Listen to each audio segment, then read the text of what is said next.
Hey guys, some more information has been released for the Interbellum private server for Warhammer Online, and this time they have shared some information about the mechanics of the Druchii, also known as the Dark Elves. So let's go and see how the class mechanics for those classes will work when the server comes online. So let's start with the Bleacksowrd, also known as the Blackguard. So the primary mechanic is still Hatred, and it starts at 0 and it's going to cap at 100. From my understanding, you don't necessarily have to be in combat to raise that mechanic up to 100. Now you will gain 5 hatred each time you use an ability. Pay attention to this: every time you use an ability, not whenever you deal damage. Also, you will lose 3 hatred anytime you're hit by an enemy ability, not auto attacks or anything like that. Enemy abilities remove 3 points of hatred. You using an ability generates 5 hatred. Now, on the lost hatred part, there's also going to be a 1 second internal cooldown, and that is to prevent the Bleacksowrd from being hatred starved. You know, in a big fight, you don't want to have 20, 30 people hitting you and all your hatred goes away. There's that internal cooldown to help with that. Also, you will gain hatred based on ability used and not the number of targets. That means that if you're using an AoE ability that generates hatred and you hit 10 people, you're still going to get 5 hatred. So the generation is actually based on the ability itself being used and not the amount of people you hit or how much damage you do or anything like that.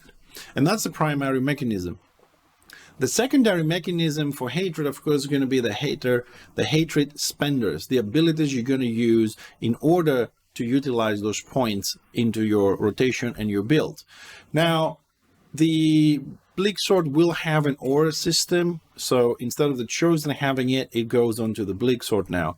Also, the Dark Protector that was before, that ability that you can put this Dark Protector on someone and they get beneficial bonuses whenever you use an ability, doesn't exist. It has been removed from the Bleacksowrd, aka the Blackguard.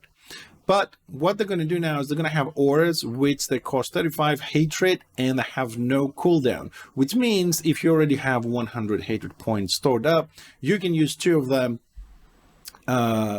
one after the other because there's no cooldown. Let's say you can spam them in a sense. Now, auras will apply an 8-second blessing to every groupmate in range with a powerful effect. Keep that in mind, 8 seconds. Powerful effect. In addition, you will also apply a 60-second duration enchantment to every groupmate within range with a lesser effect. So the aura is going to have 2 effects: a major powerful effect and a secondary enchantment called which has a lesser effect. Now you're going to be able to rotate that. You're going to have different auras depending on the specialization you're going to have, so you can rotate, spam them, and play with that. Now, they have also provided a little bit of information like counters to the Bleacksowrd, because being a tank, we all have the mentality like it's a tank, don't bother, kill the DPS, kill the healer. But it looks like if you are going to ignore a Bleacksowrd, you're going to allow them to keep stacking auras. And don't forget that the lesser effects last 60 seconds, that's a lot of time, and if you have more than 1 Bleacksowrds in your group, you may be able to stack a lot of minor and major beneficial auras to buff your entire group. Now, some of the counters is going to be those offensive, the classes that have offensive dispels. Most likely this is referring to the support classes that we've seen in the hard specializations: defensive support, offensive support. Those are going to be the counters to the Bleacksowrd, which means it seems to me right now that those classes are going to have an actual role into the setups of warbands and groups in the future, since that is the counter to some of the other classes that have been mainly played. Also, the Bleacksowrd, as a counter again, you can target him, have more people hitting him, so every second he'll start losing hatred, minimizing as much as possible his ability or her ability to cast the auras and rotate them and keep buffing the group. In addition to that, the Bleacksowrd will have the ability through the hard specializations to lower the effects of the auras in order to gain more damage. So if you want to play more aggressively without caring about the aura so much, but you cannot remove them as far as I know, you can still do that. Finally, we have to say a few things, since we mentioned earlier on blessings and enchantments. Blessings lasting 8 seconds with a powerful effect, and enchantments 60 seconds, a lesser effect. What they've done here is they have reclassified those effects. The lesser effects to enchantments, greater effects into blessings, and of course the dispels have been classified and will be handled in a similar manner, in a similar way, to make them easier to understand, easier to use, and create your builds. The next class on the Druchii is the Doc, which is also known as the Hag Graef. I hope I said that one correctly. So let's go and see the specifics for the Hag Graef. The Hag Graef, also known as the Disciple of Khaine or simply Doc, has changed a lot. From the soul reaping mechanism, now moved to a brand new mechanism called Animosity. The Animosity mechanism is similar to that of the Bleacksowrd, the Hatred mechanism. Here also you start at 0 and you cap at 100, the same as the Bleacksowrd, but this time you generate 1 Animosity per second. You don't have to be in combat for that. If any skill or mechanism requires you to be in combat to generate some source of resource, it will be stated on the tooltips. Now, the abilities of the Hag Graef is going to be loosely and generally divided into 3 categories. The abilities that generate animosity, the abilities that reduce animosity, and the ones that don't move it at all. Also, we're also going to have 5 breakpoints of the abilities between 0 to 20, 21 to 40, 41 to 60, 61 to 80, and 81 to 100. So within those areas, within those breakpoints, you're going to use the abilities, and that's going to give you more benefits the higher you go in most cases. Keep that in mind, most cases. This resembles a lot the abilities of the Ironbreaker, where if you have grudges between, let's say, 0 and 20, you do plus 20% damage. If you're 21 to 40, you do 40% damage, and you just play with that. In this case, the numbers are a little bit different, and this is how they're going to look like. Between 0 and 20, you're going to deal 60% damage. Between 21 and 40, you're going to deal 80% damage. Between 41 and 60, you're going to deal 100% damage. 61 to 80, you jump to 120% damage. And between 81 to 100, you deal again 100% damage. So being on maximum, it seems like it's not beneficial. It looks like the 61 to 80 is going to be the maximum damage output.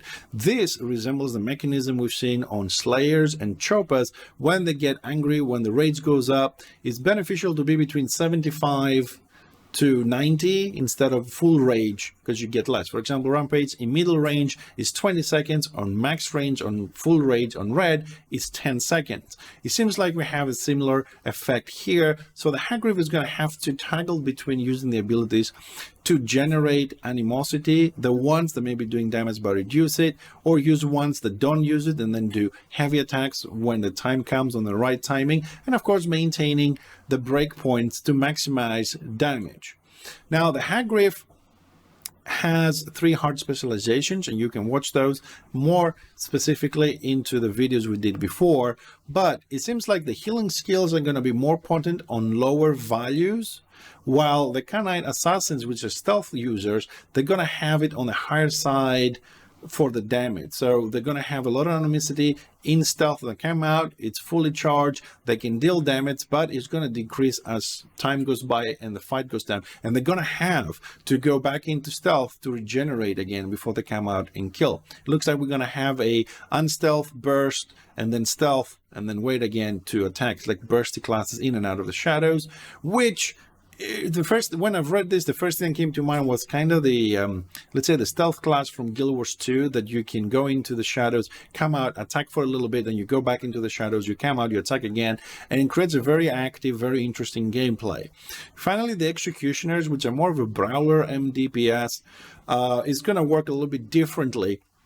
And you're going to have to be more variable on your actions. Basically, in this one, you're going to have execution windows, meaning you want to build your animosity to a certain level while you're fighting, and then have the opportunity to use your high AP skills along with the animosity on the right bracket, on the right breakpoint, to deal massive damage. So you want to play around, wait a little bit, and then the moment you burst, and then you do that again and you burst. It's very interesting. That's how many things they have released about those 2 classes so far. I know you might have some questions already on this part of the video, so make sure you put your questions on the comments below, or visit the Interbellum Discord and ask your questions directly to the developers themselves. We have 2 more classes to go on with the Druchii, and the next one is going to be the Sorcerer. The Sorcerer is one of those classes a lot of people love for roaming around solo or dealing massive damage to single targets, since the Sorc never had on the previous versions a lot of AoE. However, on this server, we're going to see a brand new Sorcerer that has nothing to do with what we've known before, and I'm hoping that people will take the time or give it the time to get to know this new class. The first primary mechanism we're going to have here on Interbellum server is going to be Fickle Winds of Magic. And how's that going to work? This is going to work like this. Every 3 seconds, you will gain 1 stack of random magic. Shadow, Beast, or Death. It looks like we have 3 new categories of magic here: Shadow, Beast, and Death. So those 3 also have a maximum stacks of 3. So you can have 3 stacks of Shadow, 3 stacks of Beast, 3 stacks of Death. Every time you use a spell that uses the corresponding type of magic, Shadow, Beast, or Death, you're going to lose 1 stack per cast per type of magic. Now, if you use, let's say, the Shadow and I have 2 or 3 stacks, 3 seconds go by, that doesn't necessarily mean you're going to get a 3rd stack, because you get random ones, so it could be on the Beast and you still stay on 3 out of 3. Also, there's going to be a 4th type of magic, which is called Dar. And these do not use this mechanic, just generic spells that you can just use anytime you want, if you don't want to use specific type of magic which is part of your specialization. So there will be the 3 types of specializations there, where you can focus more on Shadow, Beast, or Dark damage, depending how you want to play. Each specialization spells corresponds to the lore. They try to do as much lore as they can. Also, specializations means that you get another benefit. The benefit is, if you specialize in shadow magic, the random stacks you get every 3 seconds, they will be shifted a little bit more often towards the specialization that you have, and that's going to help you a lot, so you can use from your hard specialization the passives and the tactics to modify those specific spells. So you get a specialization for shadow, then you get better chances to get those every 3 seconds as a stack to use them, and your whole trees and passive and tactics going to be focusing on that specific type of magic in order to amplify its effects into the game. Now, one more thing we have to say about the Sorcs and the new mechanism is augments. Augments don't only exist on the Sorcs, they're going to be on other classes. I'm hoping they're going to release this information soon so we can have another video to talk about it. But what happens is you have a lot of different ways to augment your spells, meaning that when you augment a spell through the use of shadow, beast, or dark magic, then they have additional damage, additional healing, extra effects on the skills. So you add components to them using the augment mechanism. Also, we said healing. Yes, don't forget that the Sorc now is a healer. The 3rd spec is a healing one. Now, how good or bad, we're going to have to wait and see. But the new mechanism, it seems like the Dark Elves, the Druchii, so far between the Bleacksowrd, the Hag Graef, and the Sorcerer, all 3 classes so far, all 3 mechanisms revolve around managing resources, whether it's hatred, whether it's the Shadow Beast death magic with the stacks and augment those spells, then use them, or waiting for the right breakpoints to deal more damage, more heal, or find openings and create those execution windows. Now, the last class on the Druchii is the Witch Elf, which now is called the Bride of Khaine, and that has changed a lot. I don't know how many people were happy when they watched the video about hard specializations, seeing that the Witch Elf Bride of Khaine no longer has stealth. But let's go and have a look on their new mechanisms for the Interbellum server. Final class for the Druchii, the Dark Elves, is the Bride of Khaine, also known as the Witch Elf before. The mechanism here has changed, but some things have stayed the same. We're somewhere in between. It's not like the mechanism of the dog that was completely revamped and changed. Here, the primary mechanism is still Bloodlust. The secondary mechanism is Frenzies. This mechanism are well known. You deal damage, you get points, then you use the Frenzies. Getting more effects, more points you have, the more damage your friends do. However, now on the new mechanism, Frenzies no longer scale. That means that they will always do the maximum effect. Before it was, if you had 2 points, you do plus 60% damage, 5 points, 100% more damage. Now you always do 100% damage when you use those. The Bloodlust skills they're going to cost 150 action point each, and they have no cooldown. Maximum action points is 300, which means no cooldown, 150. If you're full on AP, you can use 2 bloodlust skills, one after the other, because there's no cooldown, which brings a very nice burst. However, what's the point of having the bloodlust points? The bloodlust points no longer scale or give you extra damage, but what they do is they reduce the AP cost by 20%. Before it was 5 points. On this new system is also 5 points. So at 5 points of bloodlust, 20% each, that means you get free ability at 5 bloodlust points. So if you get it for free, then you can do 1 extra in your rotation, increasing your burst even more. However, we do have a new mechanism here, which is bleeding. So some of your abilities, and most likely and usually what's going to be your frenzies, they're going to add bleeding to the target, which from the sound of it is going to be a dot, and that also enables other skills to do, as I say, additional things or effects onto the target that's bleeding. This reminds me a little bit recently Diablo 4, where you have a barbarian with a bleeding effect, so you add bleeding, your skills add bleeding to your target. It starts losing life slowly because they're bleeding. If the target is bleeding, your X skill does X damage. If the target is bleeding, that skill adds slow. If the target is bleeding, I'm thinking we're going to have a mechanism like that, the way it's being described. The tertiary mechanism is going to be poisons.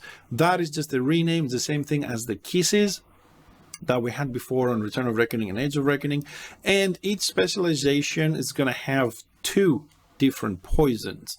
You can have poisons from another tree. As you know, you pick a hard specialization, left, medium or right, middle or right tree. You locked on that one, so you're only going to have 2, which you can alternate, and you can only have 1 active at a time, and they all have 1 on-hit effects.